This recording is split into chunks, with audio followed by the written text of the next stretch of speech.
Hi everyone, this is भावना बिस्ट। और आज की इस वीडियो में हम बात करेंगे AECC का EVS का सब्जेक्ट। AECC आपको सिर्फ एक ही सेमेस्टर पढ़ना होता है।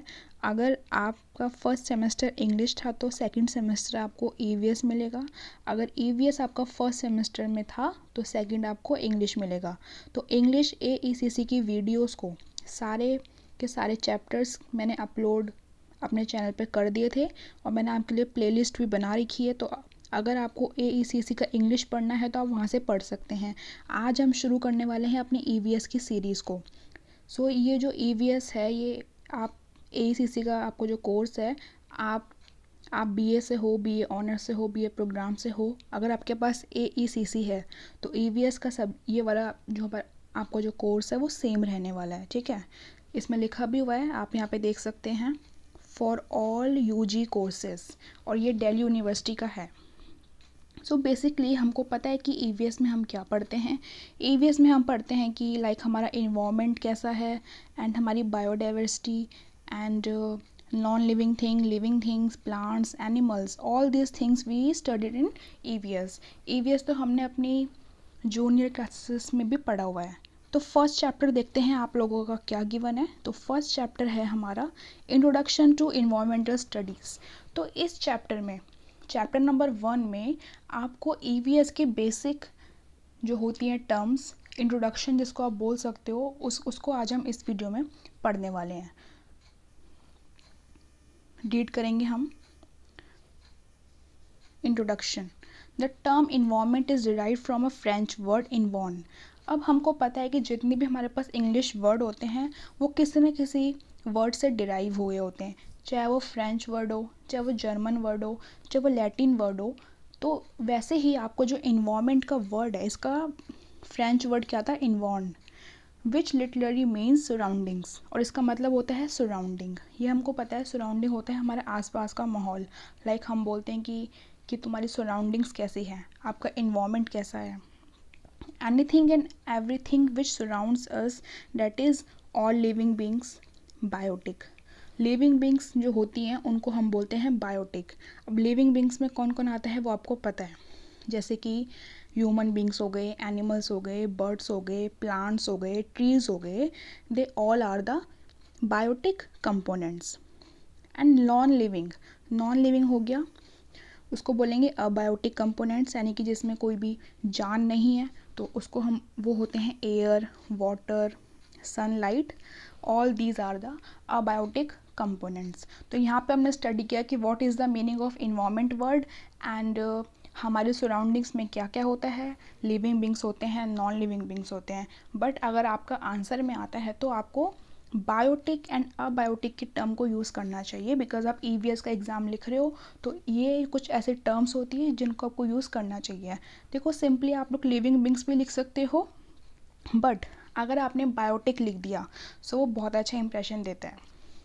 Then present in the nature from the environment. तो मतलब हमारे नेचर में जितनी भी चीज़ें होती हैं, नेचर में देखो, ह्यूमन बींग्स हो गए, प्लांट्स हो गए, ट्रीज़ हो गए, एनिमल्स हो गए, जितनी भी चीज़ें हैं, एयर है, वाटर है, so these all are the environment, और ये हमारी सराउंडिंग्स है। अब आप हो, मैं हूँ, तो हमारे आसपास क्या है? हमारे आसपास यही चीज़ें तो हैं। आपके घर में आपकी फैमिली है, और वो क्या है? आपके ह्यूमन बींग्स है। आप घर के बाहर जाओगे तो आपको एनिमल्स दिखेंगे, इनफैक्ट आपके घर में भी एनिमल्स होते हैं, पेट होते हैं आपके। फिर आप कहीं बाहर जाओगे तो आप देखोगे कि बहुत सारे पेड़ लगे हुए हैं। तो मतलब हमारी इस रीजन में इन्वायरमेंट है, और आपको पता है कि इन्वायरमेंट क्या होता है। This is a very basic term. अब देखते हैं आगे क्या लिखा हुआ है। द इन्वायरमेंटल प्रोटेक्शन एक्ट 1986 एक इन्वायरमेंटल प्रोटेक्शन का एक्ट है, that was introduced in 1986, defines environment as environment includes water, air and land and inter relationship which exist among the and between water, air, land, human beings, other living creature, plants, microorganism, property. एक environmental protection act था 1986 में introduce हुआ। तो उसने environment की definition दी। देखो, अब हमारे पास जो डेफिनेशंस होती है, इन्वायरमेंट है, इन्वायरमेंट की डेफिनेशन हमेशा सेम नहीं होती। अब मैं अगर आपसे पूछूं कि इन्वायरमेंट की डेफिनेशन बताओ तो आप कुछ अलग बताओगे, ठीक है। अगर आप मेरे से पूछोगे तो मैं कुछ और बताऊंगी। तो इन्वायरमेंट प्रोटेक्शन एक्ट ने अपनी एक अच्छी सी डेफिनेशन निकाली थी, जो थी इन्वायरमेंट इंक्लूड्स, यानी कि हमारे इन्वायरमेंट में क्या क्या आता है, water, air and land and the inter relationship which exist among and between water, air, land and human beings, other living creatures, plants, microorganism and property। तो इन्होंने बोला कि जो इन्वायरमेंट है वो क्या क्या इंक्लूड करता है वो अभी हम ऊपर पढ़ चुके हैं। प्लस इनने बोला है कि जो इंटर यानी कि जो आपस का रिलेशनशिप है किसके बीच में, ये वाटर के बीच में, एयर के बीच में, लैंड के बीच में, इंसानों के बीच में, यानी कि ह्यूमन बींग्स के बीच में, तो ये सब हमारा इन्वायरमेंट है, ठीक है। जैसे कि अब हम लोग हैं ह्यूमन बींग्स, हम बहुत ज़्यादा डिपेंड है, हमारा रिलेशन है वाटर के साथ, एयर के साथ, क्योंकि वाटर एयर हमको चाहिए। वैसे ही हमको लैंड चाहिए अपना घर बनाने के लिए, रहने के लिए। तो हमारे बीच में एक इंटर रिलेशनशिप है, आपस में रिलेशनशिप है, तो इसी को बोला गया इन्वायरमेंट। आप आगे रीड करेंगे क्या लिखा हुआ है। Interactions between the biotic and abiotic.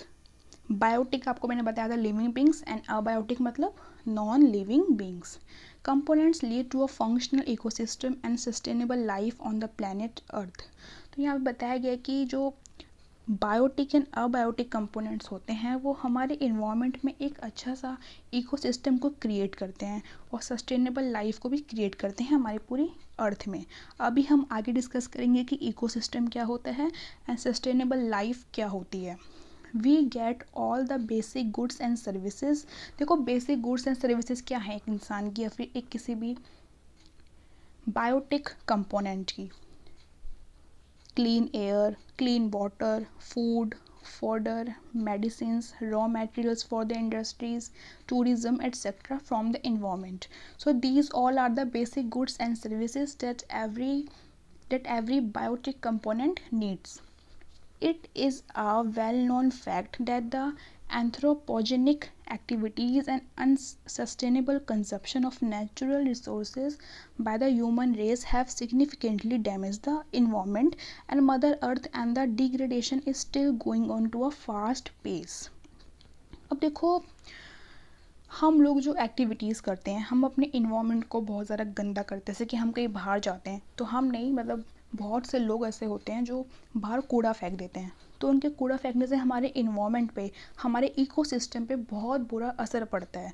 हमारी जो मदर अर्थ है, हमारी जो धरती माँ है, उस पर बहुत ही बुरा असर पड़ता है। तो हमको ऐसा नहीं करना चाहिए। हमको अपना इन्वायरमेंट को, देखो इन्वायरमेंट गंदा कैसे होता है, जैसे कि लाइक हमारे आसपास जो इन्वायरमेंट में वो होती है पोल्यूशन होता है, वो होता है हमारी वजह से, क्योंकि हम लोग अपनी कार चला रहे हैं या कोई भी व्हीकल चला रहे हैं तो उससे बहुत ज़्यादा पोल्यूशन क्रिएट होता है।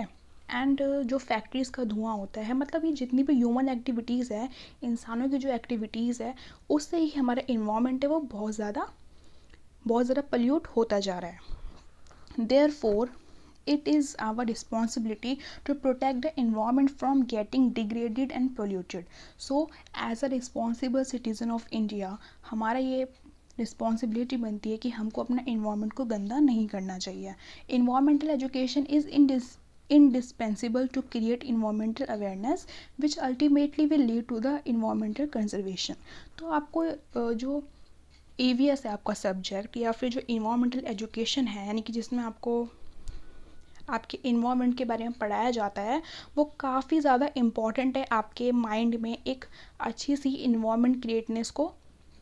इन्वायरमेंटल अवेयरनेस को क्रिएट करने के लिए, ताकि आप जान सको कि हमारा जो इन्वायरमेंट है वो क्यों गंदा हो रहा है, हमको उसको कैसे ठीक करना है, and how can we protect our environment. So these all are the very basic and indispensable things.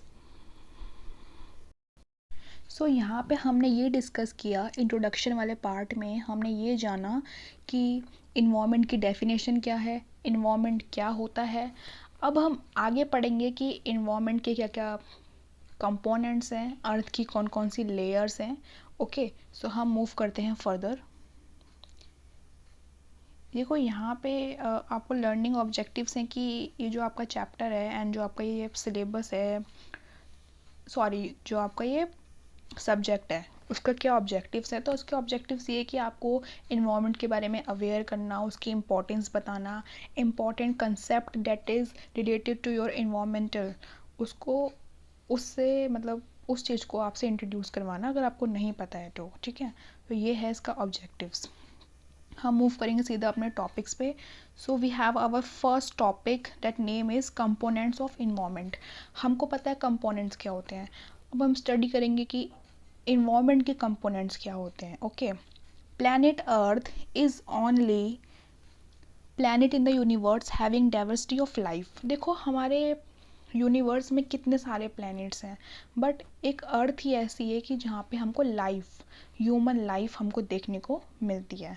Not only the human life but हमको एक डाइवर्सिटी ऑफ लाइफ देखने को मिलती है। As earlier mentioned, life could have been possible on the planet only because of the healthy interaction between biotic and abiotic components. तो यहाँ पे ये बताया गया कि जो लाइफ है, देखो अब लाइफ को एग्जिस्ट करवाने के लिए कितनी सारी चीज़ों की ज़रूरत पड़ती है। लाइक अब हमारी लाइफ है और जितने भी हमारे साथ बायोटिक कंपोनेंट्स हैं यानी कि लिविंग बींग्स है, उनको जीने के लिए क्या क्या चाहिए, उनको जीने के लिए एयर चाहिए, वाटर चाहिए, ह्यूमन की इंटरेक्शन चाहिए। सो ये जो हमारे कंपोनेंट्स हैं बायोटिक प्लस अबायोटिक, तो इनके इंटरेक्शन की वजह से और इनके साथ जो रिलेशनशिप है उसकी वजह से ही एक हमारे अर्थ पे लाइफ पॉसिबल हो पाई है।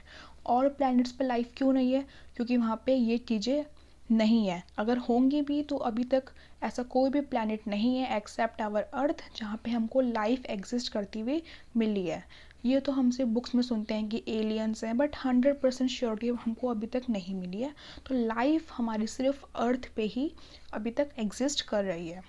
In such a manner where the flow of energy and biogeochemical cycle follows a well defined path. The planet Earth is categorized into different spheres which represent solid, liquid, gaseous phases. देखो solid, liquid, gas, ये हमारी अर्थ के 3 spheres हैं। इसको अभी हम आगे पढ़ेंगे। The overlapping zone of the 3 spheres where life is available is called a biosphere. अब brief description of the spheres is given below. हम पढ़ने वाले हैं अब स्फेयर के बारे में। स्फेयर में जैसे कि लिथोस्फेयर, नहीं firstly biosphere, lithosphere, hydrosphere and many other spheres. So biosphere क्या है आपको पहले वो समझना है। आपको समझना है कि जो ये तीनों का कॉम्पोजिशन है, लैंड का, वाटर का एंड एयर का, लैंड वाटर एयर का जो आप बोल सकते हो स्फेयर है या फिर जो उनका इंटरेक्शन है, रिलेशन है, वो बनाता है बायोस्फेयर। अब फर्स्ट हम पढ़ेंगे लिथोस्फेयर। देखो लिथोस्फेयर में क्या है हम जानेंगे। लिथोस्फेयर भी हमारा ग्रीक वर्ड में से निकला है जिसका मतलब होता है रॉक। लिथोस a Greek word and which means rock.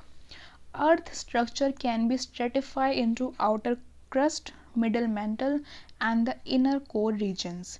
Lithosphere is the outermost layer of the crust which represent the land mass of the planet. अब कोई भी अगर आपसे पूछे कि लिथोस्फेयर क्या है तो आप बोल सकते हो कि it is the outer most layer of the crust which represents the land mass of the planet. तो ये हमारा लैंड को शो करता है, रिप्रेजेंट करता है। It consist of rocks. अब लैंड में देखो क्या क्या आता है, रॉक्स होगी, सॉइल हो गई, सेडिमेंट्स हो गए एंड मिनरल्स हो गए। वेरियस जियोलॉजिकल स्ट्रक्चर्स और landforms like high mountains, plateau, deep valleys and sea beds make the surface of the lithosphere uneven. So ये जितनी भी चीज़ें हैं, माउंटेन्स हैं, प्लेट्यू है, डीप वैलीज हैं, सी बेड्स हैं, ये हमारे जो लिथोस्फेयर है उसको बनाते हैं, ठीक है। Mount Everest, as we all know, Mount Everest is the highest point on the lithosphere. Various geological processes like weathering, erosions, volcanic eruptions, biogeochemical cycles take place at the lithosphere। तो जितने भी ये volcanic eruptions होते हैं, erosion होते हैं, soil erosion होते हैं, weathering होती है, और हमारे जो biogeochemical cycles होती हैं वो सब lithosphere पे ही अपना मतलब they all took place in this only because this is the land। अब मानो कि कोई वॉल्केनिक इरप्शन होगा, तो वॉल्केनिक इरप्शन कभी किसी पानी में थोड़ी ना होता है, वो होता है लिथोस्फेयर पे, यानी कि वो लैंड पे होता है। Different terrestrial ecosystems like forest, grasslands, deserts etcetera are found on the lithosphere. तो हमारे जो टेरेस्ट्रियल इकोसिस्टम्स हैं, टेरेस्ट्रियल इकोसिस्टम क्या होते हैं? फॉरेस्ट, ग्रासलैंड्स, डेजर्ट्स, वो कहाँ मिलते हैं हमको? लिथोस्फेयर। अब ऑब्वियसली हमको पता है कि जो फॉरेस्ट है वो लैंड पे ही होता है, वो जो ग्रास लैंड है, गार्डन है, वो कहाँ होते हैं? लैंड पे ही होते हैं, एंड डेजर्ट भी लैंड पे ही होता है। ऐसे तो आपने कहीं नहीं देखा होगा ना कि आपको फॉरेस्ट किसी पानी में है, या फिर आपको जो डेजर्ट है वो किसी पानी के ऊपर तैर रहा है, नहीं ना। तो ये सब हमारा लैंड पे आता है, और जो चीज़ लैंड पे है वो क्या है? लिथोस्फेयर। अब आपको इसका याद रखना है कि इसमें एल है शुरू में, तो उसका मतलब एल मतलब सेकंड, एल का मतलब क्या है? इसमें लैंड, आपको याद रखना है इसको। जहाँ पे लिथोस्फेयर आ गया उसका मतलब ये है। अंडरस्टूड? अब यहाँ पे आपको एक डायग्राम दिया हुआ है, इसको आप देख सकते हो अगर आपको समझ में नहीं आया तो। बाकी इसको देख के हमको लगा कि हम साइंस पढ़ रहे हैं, बट हमको इतना इसको बिल्कुल इस साइंस के लेवल से पढ़ने की ज़रूरत नहीं है। मेनली हमको इसमें अपना इन्वायरमेंट को जानना है। सो ये जो चीज़ यहाँ पे दिखाई हुई है आपको, ये है लिथोस्फेयर एंड ये कोर, क्रस्ट। सो आप इसको देख सकते हो। मेन जो था वो मैंने आपको समझा दिया है। अब सेकंड जो हमारा है वो क्या है? हाइड्रोस्फेयर। हाइड्रोस्फेयर होता है वाटर से रिलेटेड, यानी कि वाटर। इसका ग्रीक वर्ड क्या था? हाइडोर, which means water. Hydrosphere represents water masses on the planet. तो हाइड्रोस्फेयर क्या रिप्रेजेंट करता है? वाटर को। लिथोस्फेयर क्या रिप्रेजेंट कर रहा था? लैंड को। अब देखो, water masses on the planet present in solid, जो सॉलिड फॉर्म में है उनको भी करता है। सॉलिड फॉर्म में लाइक हमारा जो आइस कवर हो गए, हमारी ग्लेशियर्स हो गए, एंड लिक्विड फॉर्म में हमारी वाटर बॉडीज़ हो गई, लाइक रिवर है, सीज है, ओशंस हैं, एंड पॉन्ड्स हैं, लेक्स हैं। So all these are the water bodies. Gaseous में वाटर वेपर्स। सो ये सारी चीज़ें हमारी हाइड्रोस्फेयर के अंदर आती है। Hydrosphere covers almost 3/4 of the total surface of the earth. So आपको पता है कि हमारी अर्थ पे कितना ज़्यादा पानी है। 97% हमारी अर्थ पे वाटर है। सो यहाँ पे वही बताया गया है कि 3/4 हमारी टोटल अर्थ का जो 3/4 सरफेस है वो सिर्फ हाइड्रोस्फेयर ही कवर कर रहा है। Oceans and seas represent marine ecosystem which contains 97% of total water. So जो हमारे इकोसिस्टम लाइक जो हमारी समुंदर हैं, ओशंस हैं, ये 97% ऑफ वाटर को हमारी अर्थ पे कंटेंट करते हैं। Having very high concentration of salt. अब ऑब्वियसली ये जो हमारा ओशंस का पानी होता है, समुंदर का जो पानी होता है उसमें नमक होता है, वो वाला वाटर सॉल्टी होता है। Remaining 3% of the water resources are fresh water. 100% में से 97% आपका है salty water which is present in the form of oceans, seas. ठीक है। एंड जो आपका फ्रेश वाटर है वो कितना है? वो सिर्फ 3% है। वो सिर्फ 3% है, और 3% वो है बिल्कुल फ्रेश वाटर। और फ्रेश वाटर कहाँ कहाँ से है? Glacier, rivers, lakes, ponds. So mainly जो हमारे ग्लेशियर्स होते हैं, रिवर्स होती हैं, लेक्स होते हैं, इनका पानी साफ़ होता है। साफ़ का मतलब है कि फ्रेश वाटर है, हम उसको पी सकते हैं। बट जो समुंदर का पानी होता है, जो सीज़ का पानी होता है, उनको हम डायरेक्टली नहीं पी सकते क्योंकि वो बहुत ज़्यादा सॉल्टी होते हैं। अब देखते हैं आगे क्या लिखा हुआ है। Hydrosphere is an integral part of the water cycle and plays a crucial role in maintaining normal climatic. तो हाइड्रोस्फेयर एक काफ़ी ज़्यादा इंपॉर्टेंट पार्ट है वाटर साइकिल का। वाटर साइकिल हम लोगों ने पढ़ा है कि लाइक जो हमारा वाटर है वो कैसे ऊपर जाके बादल, यानी कि जो हमारे होते हैं क्लाउड में कन्वर्ट होता है, फिर वही क्लाउड हमको बारिश देता है, रेन देता है। तो वाटर साइकिल हमको पता है कि what is the water cycle process. ठीक है। सो हाइड्रोस्फीयर एक बहुत ज़्यादा इंपॉर्टेंट पार्ट है वाटर साइकिल में एंड बहुत ही क्रूशियल रोल परफॉर्म करता है नॉर्मल क्लाइमेट को मेंटेन करने में and biological functions on the planet. Oceans and seas are the largest sink of carbon in the environment. So oceans and seas हमारे बिल्कुल ही लार्जेस्ट सिंक है कार्बन के, ठीक है। अब देखते हैं हम नीचे क्या है। सो ये अभी हमने जो ऊपर रेशियो रीड किया था 97 एंड 3% वाला, वो यहाँ पे इन्होंने फ्लो चार्ट के थ्रू समझाया हुआ है। देखो वाटर का केमिकल फॉर्मूला क्या होता है, यहाँ पे लिखा भी हुआ है H2O। This is the formula of water, ठीक है, science formula of water, chemical formula. So 97% हमारी जो अर्थ पे वाटर है वो क्या है, सलाइन वाटर, सॉल्टी वाटर। और सॉल्टी वाटर कहाँ होता है, ओशन एंड सी में। एंड सिर्फ 3% जो वाटर है वो है fresh water. And fresh water के सोर्सेज क्या क्या थे, rivers, glaciers, lakes, ponds, all these are the sources for our fresh water। फिर उस 3% में से 2% हमारे ग्लेशियर से निकलता है पानी एंड 1% निकलता है ये सरफेस से ground water, that means rivers, lakes, ponds, aquifers etcetera. So बस ये आपको एक डायग्राम बताया गया कि हमारी अर्थ पे कितना परसेंट पानी है एंड कितना परसेंट पानी हमारा सलाइन वाटर है एंड कितना परसेंट पानी हमारा फ्रेश वाटर है। तो इसको आप देख लेना। फिर नेक्स्ट है हमारा एटमॉस्फेयर। अब एटमॉस्फेयर हमको पता है एटमॉस्फेयर क्या होता है, it is also derive from A Greek word Atmos which means vapour. Vapour होती है भाप, जैसे हमको पता है ना, जैसे हम मानो आप पानी गर्म कर रहे हो, ये आपका बर्तन है, आप उसमें पानी गर्म कर रहे हो, तो इसमें से जो वेपर्स निकलती है, यानी कि जो आपको जो पानी की भापें निकलती हैं वो होती है वेपर्स। तो यहाँ पे वही लिखा हुआ है वेपर्स, ओके। सो एटमॉस्फेयर में मेनली हम बात करते हैं वेपर की। The thin sheet of gaseous mixture which envelopes the planet earth is called atmosphere. तो जो हमारे इन्वायरमेंट में जो गैशियस मिक्सचर है, जो वेपर्स हैं, जो गैस है, वो है हमारी atmosphere. Content of water vapour, density of their air mass and atmospheric pressure decreases rapidly with the increase in altitude. The composition of dry air is as follow. So यहाँ पे ये बताइए कि हमारा जो वाटर वेपर है और जो हमारे एयर मास की डेंसिटी है एंड हमारा जो एटमॉस्फेरिक प्रेशर है वो डिक्रीज़ हो रहा है। डिक्रीज़ क्यों हो रहा है, हमारा जो एल्टीट्यूड है वो इंक्रीज़ होता जा रहा है इस वजह से।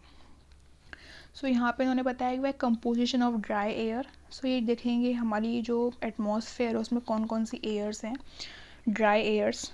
First is nitrogen 78%। सबसे ज़्यादा जो ड्राई एयर है हमारे अर्थ पे वो कौन सी है, नाइट्रोजन। फिर ऑक्सीजन है 20%। फिर एर्गन है 0.934% and then carbon dioxide 0.04% and gases and traces remaining. So सबसे ज़्यादा कौन सी है इसमें, नाइट्रोजन, डेट इज़ 78%, ठीक है। और हम कौन सी इनहेल और एक्सेल करते हैं, हम इनहेल करते हैं ऑक्सीजन एंड एक्सेल करते हैं carbon dioxide. Next we will read the rate of change of temperature with the altitude is called lapse rate. So जो हमारे जो टेम्परेचर में इतना चेंज होता है वो किसकी वजह से होता है, with the altitude. Altitude increase हो जाता है तो उसकी वजह से हमारा जो टेम्परेचर है वो काफ़ी ज़्यादा चेंज होता है, फ्लक्चुएट होता रहता है, तो उसको बोलते हैं lapse rate. The atmosphere has been stratified into major 4 layers. अब यहाँ पे उससे पहले जो हमने ऊपर रीड किया था स्फेयर्स, लिथोस्फेयर, हाइड्रोस्फेयर, वो थे बायोस्फेयर की लेयर्स, बायोस्फेयर्स के स्फेयर्स। अब यहाँ पे हम रीड करेंगे एटमॉस्फेयर के लेयर्स, वेयर टेम्परेचर डिक्रीजेस और इंक्रीजेस।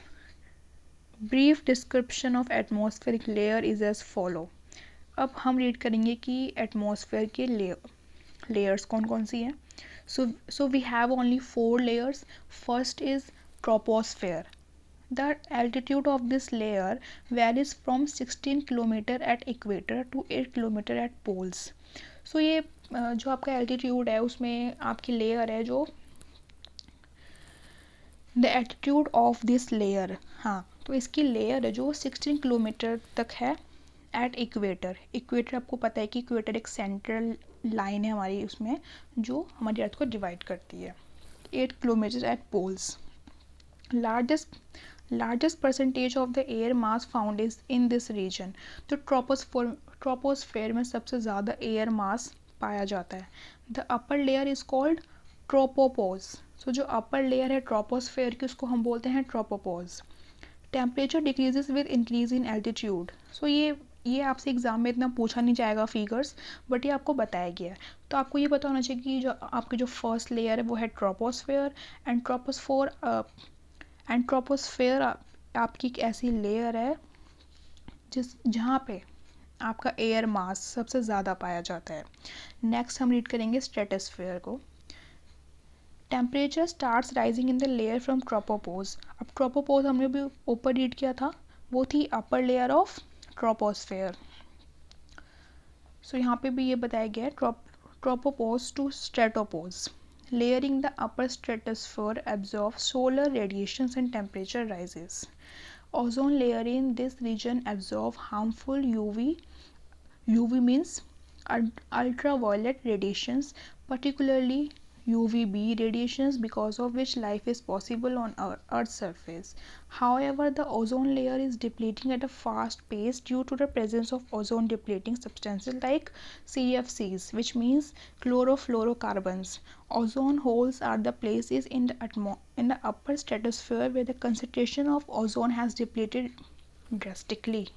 सो हम बोलते हैं हमारी ओजोन लेयर जो बहुत ज़्यादा डिप्लीट होती जाती है। ओजोन लेयर हमारी अर्थ के पास एक ऐसी लेयर होती है जो हमको अल्ट्रा वायलेट रेडिएशन से बचाती है। अल्ट्रा वायलेट रेडिएशंस अगर हमारे ऊपर पड़े, यानी कि जितने भी बायोटिक कंपोनेंट्स हैं, अबायोटिक कंपोनेंट्स हैं अर्थ पे, उनके ऊपर अगर यूवी रेज पड़ती हैं तो इंसानों की जान को बहुत ज़्यादा ख़तरा होता है। आपको बहुत ज़्यादा तरीके की आपको डिजीज़ हो जाएंगी, आपकी जान को ख़तरा है, तो ये चीज़ें हो जाती हैं। और ये जो ओजोन लेयर हमारी डिप्लीट हो रही है वो क्यों हो रही है? With the use of chlorofluorocarbons. तो CFCs हमारे जो AC होते हैं, जो हमारे AC चलते हैं, यानी कि जो हमारे एयर कंडीशनर्स होते हैं जब भी चलते हैं तो ये एक गैस को रिलीज़ करते हैं जो CFCs होती है। इनफैक्ट जो हमारे फ्रिज होते हैं, हमारे घर में जो रेफ्रिजरेटर होते हैं, उनमें से भी ये वाली गैस निकलती है। सो ये सारी चीज़ें हमारी ओजोन लेयर के लिए बहुत ज़्यादा ख़तरा बनती जा रही है और इन सब चीज़ों की वजह से हमारी जो ओजोन लेयर है वो डिप्लीट होती जा रही है और हमारी ओजोन लेयर में होल्स होते जा रहे हैं। यहाँ पे ये बताया हुआ है। Okay, then we have our another sphere that is mesosphere. Temperature starts decreasing again and reaches at minus 96 degrees Celsius at the upper boundary of the layer, that is mesopause. So upper layer है इसकी mesopause. Density of air is very low. एयर की जो density है वो बहुत ज़्यादा कम है and important chemical species found in this region are O2+ and NO+. So ये जो मतलब इम्पॉर्टेंट केमिकल स्पीशीज जहाँ पे मिलती हैं वो ये दोनों हैं, आप देख सकते हैं। Which do not absorb much solar radiation. तो ये एक ऐसी स्पीशीज है जो ज़्यादा मात्रा में सोलर रेडिएशंस को एब्जॉर्ब नहीं कर पाती है। This causes the decline in ambient temperature in this region. ठीक है, next we have thermosphere. So this is the fourth layer of our atmosphere. Ionic oxygen atoms and other ions on this layer absorb short-wave solar radiations, which increases the temperature in this layer rapidly from minus 96 degrees Celsius to 1200 degrees Celsius. So यहाँ पे भी सिर्फ आपको temperature की बात करी हुई है, आप इसको याद कर लेना कि थर्मोस्फेयर में कितना होता है। ओके, अब यहाँ पे आपको एक टेबल दी हुई है, table 2 layers of atmosphere and their composition. So अगर आपको यहाँ से समझना है तो आप यहाँ से भी समझ सकते हो, ये वही जो भी हमने ऊपर रीड किया है। Okay, I am scrolling this, आपको पिक्चर्स भी गिवन है, अगर आपको देखना है तो आप देख सकते हो। फिर यहाँ पे हमारा आ गया है बायोस्फेयर। सो बायोस्फेयर भी एक ग्रीक वर्ड में से निकला है बायोस, उसका मतलब क्या था? Life. So biosphere is derived from a Greek word which means life.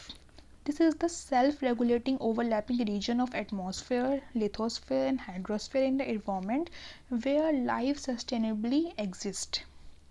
सो ये एक रीजन है हमारे एटमॉस्फेयर में जहाँ पे लिथोस्फेयर एंड हाइड्रोस्फेयर जो हमारे इन्वायरमेंट में है. लिथोस्फेयर का मतलब क्या है, लैंड, एंड हाइड्रोस्फेयर का मतलब क्या है, वाटर. तो जो हमारे इन्वायरमेंट में लिथोस्फेयर एंड हाइड्रोस्फेयर है, in the environment life sustainably exists, nourished and flourished by the healthy interaction between biotic and abiotic components of the nature. So ये एक रीजन है जहाँ पे मतलब ये जो आप ये बोल सकते हो कि हमारा एटमॉस्फेयर, लिथोस्फेयर एंड हाइड्रोस्फेयर जहाँ पे है उन पूरे को हम बोलते हैं मिला के बायोस्फेयर, क्योंकि जो बायो वर्ड है उसका मतलब है लाइफ, और जो हमारी लाइफ है वो एटमॉस्फेयर, लिथोस्फेयर एंड हाइड्रोस्फेयर में ही है. सो आप बोल सकते हो the combination of atmosphere, lithosphere and hydrosphere in our environment is known as biosphere. ठीक है. Next we have environmental education. In the second half of the 20th century, global concerns were raised to make people environmental aware. So second half यानी कि 20th century में मतलब बहुत ज़्यादा issues raise हो रहे हैं ग्लोबल के प्रति, क्योंकि जो हमारा ओजोन लेयर है वो डिप्लीट होते जा रही है और हमारा जो इन्वायरमेंट है वो काफ़ी ज़्यादा पोल्यूट होता जा रहा है. This was the time when it was recommended to design separate course for environmental education and establish an independent multidisciplinary discipline commonly called as environmental science or studies. So यहाँ पे ये बताइए कि जब हमारे 20th सेंचुरी में इस तरीके के यानी कि जो ग्लोबल कंसर्न्स थे जब वो रेज्ड हो रहे थे तो हमारा ये सब्जेक्ट हमारा लॉन्च हुआ, डेट जिसको हम आज पढ़ रहे हैं और इसको हम अपने स्कूल में भी पढ़ चुके हैं. According to UNESCO 1971 the objective of environmental studies are. तो यहाँ पे यूनेस्को ने, हमको पता है UNESCO is an organisation of United Nation. ठीक है. यूनेस्को की फुल फॉर्म मैं आपको बता देती हूँ. First of all, UNESCO is an organisation of UNO. UNO means united nation organization and UNESCO की फुल फॉर्म है United nation educational, scientific and cultural organization. So इसमें साइंटिफिक है एंड एजुकेशनल भी है. ठीक है. तो इसलिए इसके अंदर इन्होंने इन्वायरमेंटल के बारे में कुछ ऑब्जेक्टिव्स बताए. फर्स्ट ऑब्जेक्टिव है creating the awareness about environmental problems among people. So हमको इसका ऑब्जेक्टिव ये है सब्जेक्ट को पढ़ाने का कि आपके अंदर, आपके माइंड में अवेयरनेस क्रिएट हो जाए आपकी इन्वायरमेंट में जो जो प्रॉब्लम्स हैं. Imparting basic knowledge about the environment and it's allied problems. और आपको बेसिक नॉलेज भी होनी चाहिए अपनी इन्वायरमेंट की और उसमें क्या क्या प्रॉब्लम्स हैं उनकी भी. जैसे अभी मैं आपको पढ़ा रही हूँ ये चैप्टर, तो आपको पता लग रहा है कि हमारे इन्वायरमेंट में क्या क्या कमी है, हमारा जो टेम्परेचर है वो इतना राइज क्यों हो रहा है, इतना फॉल क्यों हो रहा है, और हमारा जो ओजोन लेयर है वो डिप्लीट क्यों हो रही है. तो अभी आपको ये सब चीज़ें जानने को मिल रही है, और जो कि इस सब्जेक्ट का जो कि ऑब्जेक्टिव है developing an attitude of concern for the environment. और आपके दिमाग में एक कंसर्न को क्रिएट करने के लिए भी ये स्टैब्लिश किया गया है. Motivating public to participate in environment protection and environment improvement. और जो हमारे पब्लिक है, जो पीपल है, उनको हम मोटिवेट कर सके कि आप भी हमारे इन्वायरमेंटल प्रोटेक्शन प्रोग्राम्स में आप भी हमारे साथ पार्टिसिपेट करें.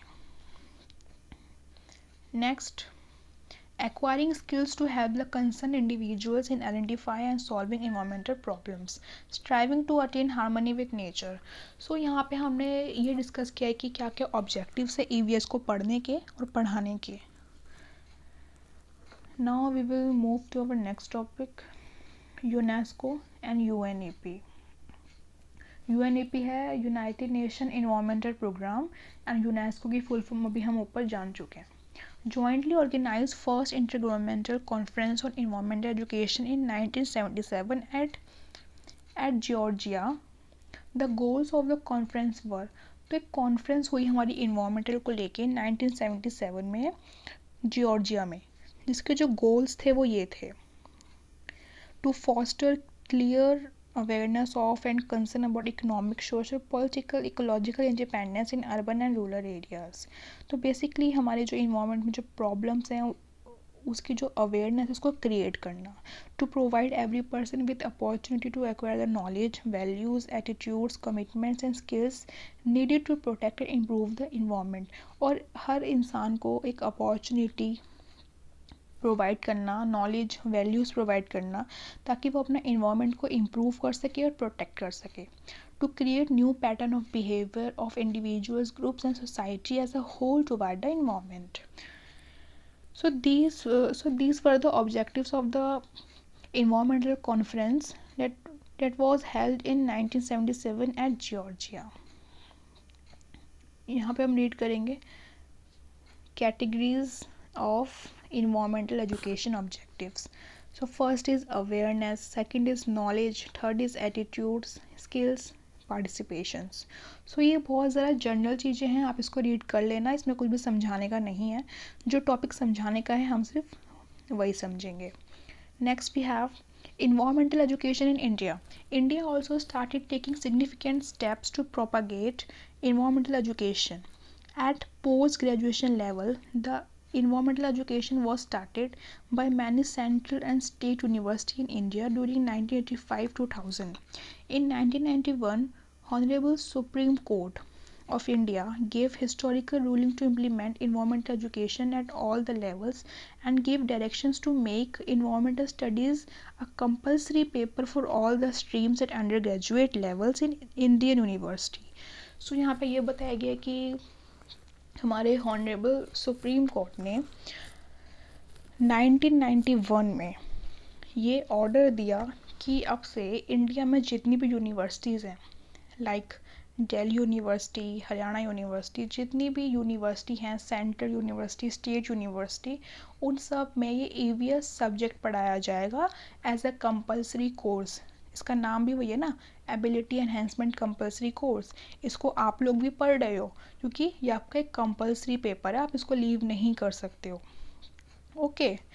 At present, various short-term and regular courses on environment and its various dimensions are being run in various universities in India. So अभी भी बहुत छोटे and बहुत ज़्यादा regular courses environment programs के ऊपर, environment protection के ऊपर चलते हैं इंडिया की यूनिवर्सिटी में. So यहाँ पे ये बताइए कि जो इंडिया है उसका क्या स्टेप रहा था इन्वामेंटल एजुकेशन को क्रिएट करने के लिए. सो इंडिया का ये काफ़ी ही अच्छा स्टेप है हमारे अंदर इन्वामेंट को प्रोटेक्ट करने के लिए एंड मतलब हमको वेज बताने के लिए और हमको इस चीज़ से अवेयर करने के लिए. एंड अभी हमारे जो कॉलेज में NSS होता है, I think that is national, I don't know, I am forgetting is full form, NSS, national service scheme I think. So इसमें हम लोग इन्वायरमेंट में जितनी प्रॉब्लम्स होती हैं उनको हम सॉल्व करते हैं. अगर आपने NSS ज्वाइन किया है तो अच्छी बात है, आप अपने इन्वायरमेंट के लिए काम कर रहे हो, you are working for your environment. Next we have our another topic, difference between environmental science and environmental studies. अब इन्वायरमेंटल साइंस और इन्वायरमेंटल स्टडीज़ के बीच में क्या डिफरेंस है वो हम समझेंगे. Environmental studies is multi disciplinary subject which studies about various dimensions. तो देखो EVS आपका जो है वो इन्वायरमेंटल स्टडीज़ है, इन्वायरमेंटल साइंस नहीं है आपका. Environmental science is a multi disciplinary subject. ये एक सब्जेक्ट है which studies about various dimensions, scientific, social, cultural, economic, political, etc. of the environment, its issues and challenges and tangible solutions in a holistic way. It studies the human environment interaction and its result at micro and macro level. So EVS में, EVS यानी कि environmental studies में जो कि आप अभी पढ़ रहे हो उसमें ये सब होता है. ठीक है. अब हम देखते हैं कि इन्वायरमेंटल साइंस में क्या डिफरेंस होता है, क्योंकि बच्चे सोचते हैं कि EVS का मतलब इन्वायरमेंटल साइंस भी है एंड इन्वायरमेंटल स्टडीज़ भी है, तो इनमें डिफरेंस भी होता है, वो आपको जानना बहुत ज़्यादा ज़रूरी है. इन्वायरमेंटल साइंस जो है ना वो सिर्फ साइंस से डील करता है, strictly deals with the scientific aspect of the environment. जो इन्वायरमेंटल स्टडीज़ है वो social, economic, political aspects of our environment से भी डील करता है, बट जो इन्वायरमेंटल साइंस है वो सिर्फ साइंटिफिक एस्पेक्ट से ही डील करता है। Its complex problems and tangible solution, whereas environmental studies in addition to the scientific aspects also deals with socio-economic, cultural, traditional, legislative and historical dimension of the environmental issues। Simple सा difference इसमें ये है कि जो आपका environmental studies है जिसको आप अभी रीड कर रहे हो, आपको जो सब्जेक्ट है AECC का, उसमें आप सिर्फ साइंटिफिक एक्सपेक्ट को ही नहीं पढ़ते हो, आप उसमें सोशल एक्सपेक्ट को, पॉलिटिकल एक्सपेक्ट हो, लेजिस्लेटिव हो, एग्जीक्यूटिव हो, ट्रेडिशनल हो, हिस्टोरिकल हो, उसमें हम सारे एक्सपेक्ट को रीड करते हैं। बट अगर हम इन्वायरमेंटल साइंस को पढ़ते हैं तो उसमें हम सिर्फ साइंटिफिक एक्सपेक्ट से ही डील करते हैं। आपको पता है कि साइंटिफिक एक्सपेक्ट क्या होते हैं, यानी कि that all are related to science. For example समझेंगे, suppose a river is getting polluted due to the discharge of untreated waste water into the river. Suppose करो कि एक रिवर है जो बहुत ज़्यादा पोल्यूट हो रही है, बहुत ज़्यादा गंदी हो रही है, क्योंकि उसमें बहुत ज़्यादा वेस्ट यानी कि बहुत ही ज़्यादा गंदा पानी आ रहा है उस रिवर में। The student of environmental science will observe the cause. जो EVS के बच्चे होंगे, स्टूडेंट्स होंगे, वो ऑब्जर्व करेंगे cause, physiochemical and biological changes within the river water, its effect on aquatic adjoining ecosystem, and scientific mitigation measures for the river pollution. In addition to above dimensions, environmental studies will observe the impact of pollution on nearby population, their livelihood and culture. देखो, मानो कि कोई बच्चा environmental science का है तो वो बच्चा क्या ऑब्जर्व करेगा उस एग्जाम्पल में कि इसका कॉज क्या है, किस वजह से इस रिवर में पानी आ रहा है, हमारे इन्वायरमेंट है वो गंदा क्यों हो रहा है, क्या क्या चेंजेस हो रहे हैं, इसका क्या इफ़ेक्ट पड़ेगा एक्वेटिक। ठीक है, एक्वेटिक मतलब जो उस पानी के अंदर रहते हैं उन पर क्या असर पड़ेगा। तो मतलब वो हर चीज़ को बहुत ज़्यादा साइंटिफिक वे में देखेगा। बट जो एक इन्वायरमेंटल स्टडीज़ का स्टूडेंट है वो ऑब्जर्व करेगा कि इसका जो इम्पैक्ट है वो हमारी पोल्यूशन पे क्या पड़ेगा। observe the impact of the he or she will observe the impact of the population on the nearby population or their livelihood and their culture। so environmental science studies के बच्चे science के expert से नहीं देखेंगे, वो देखेंगे social, political and economic expect के साथ। अंडरस्टूड। सो आज हमने इतना पढ़ा है।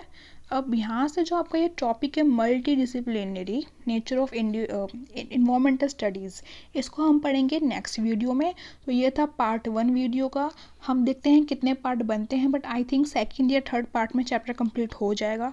सो आप प्लीज़ चैनल को सब्सक्राइब करें, आपके जितने भी फ्रेंड्स हैं उनको आप शेयर करें ताकि उनको भी अच्छा लेसन्स मिल पाएँ AECC के। बाकी आप मेरे चैनल में देख सकते हैं, आपके लिए बहुत ज़्यादा काम की वीडियो होने वाली है। प्लीज़ आप वीडियो को लाइक करें और बस सब्सक्राइब भी कर देना अगर अच्छा लगा हो तो वीडियो बहुत ज़्यादा। सो अब हम मिलेंगे अपनी नेक्स्ट वीडियो में। आप पार्ट 2 का वेट कीजिए। तब तक के लिए टेक केयर, बाय बाय।